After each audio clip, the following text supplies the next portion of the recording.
Welcome to Smooth Jazz Saxophone Lessons. I am Daryl Merle, and I'm glad to be doing a review slash a lesson on reeds today.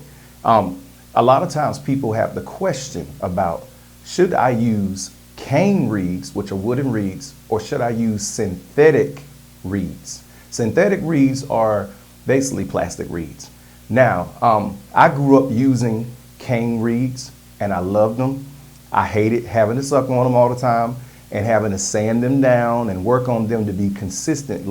Because if you had reeds that were not flat and they didn't fit on your mouthpiece well, a lot of times they make you squeak or you wouldn't sound as good, that kind of stuff. So there's all kind of things like the Reed Geek, and there's ways you can sand with sandpaper and really work on them. So I went through that. But then when I started playing it more professionally, I started getting into more environments where weather was a problem. And cold or hot air affects the reed. It can warp them, it can cause them to dry out. And sometimes you can sound like you're squeaking like a little middle schooler when all you did was happen to have the bad luck of dealing with weather. With that being said, I had sought out over time, and I tried some synthetic reeds, but I didn't really like them. But once I got the Legere, I really liked the Legere reeds. Started off with the Signature, and now let me tell you why I stuck with Legere reeds. I've now since moved to the American cut version, but I stick with them because whether it's hot or cold, since they're plastic, they don't warp, they don't dry out. They're pretty consistent. The way they make these reeds, when you put these bad boys up here, they're flat. You don't have to do anything. The only thing you have to do is make sure you have the right reed for your particular setup that works well for you. Long as you have that straight, you can pull these things out of the box and they will play consistent. Now they're gonna cost you $30, right? You know, you can get your box of reeds for maybe $25, $30, depending on what you're trying to get. And you might not get that many. Maybe you get 4, maybe you get 5. I've been out of the game, so I don't know how many you get. But I remember when I used to buy a box of reeds, I could have 10 or 12, and I might have 2 good ones in the whole box, and I might still have to work on those. And then over time, as they started going downhill, you could hear, like, though they played well, they wouldn't sound as good. With these Legere reeds, they come out of the box, consistent, ready to go. They play well. You don't have to deal with the weather. You don't have to suck on them. And the other thing is, I played on this reed for about 6 months. That's right, you heard me, about 6 months. Practicing, lessons, the whole 9, gigs on the same reed. So, and without all the trouble. And so today I want to show you something. Like, I kind of started noticing maybe a couple of weeks ago, maybe my reed is starting to go bad.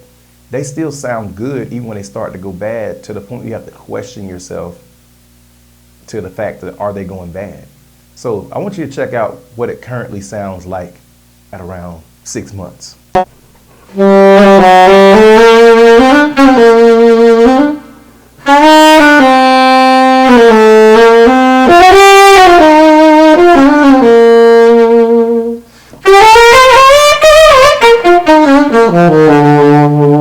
Not too bad for 6 months.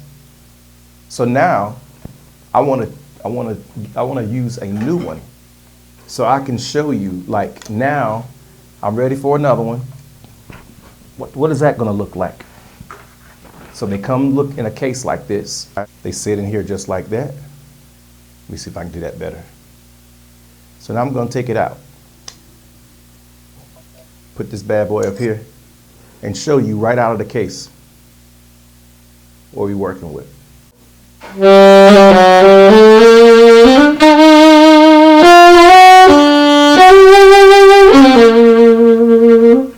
I can hear the difference already.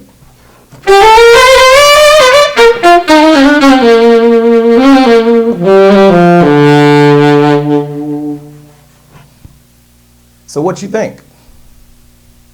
Think about giving Legere a try, or any other synthetic reed. It's worth the money, and it's worth the lack of trouble. Well, it's worth the trouble that you won't be going through to play them if they work well for you. So if you found this review slash lesson usable, if you liked it, please like, share, and subscribe so it can help people know about what I'm doing here. And I'm glad to be able to help people. I love teaching smooth jazz and gospel. saxophone. It's an area that is underserved, and it's a lot of people who want to know how to do it. And there's a lot of people who teach more down the jazz and classical route, and they kind of turn their nose up to this kind of playing. But you know what? I ain't ashamed. I like this playing. I love it. I love what I do.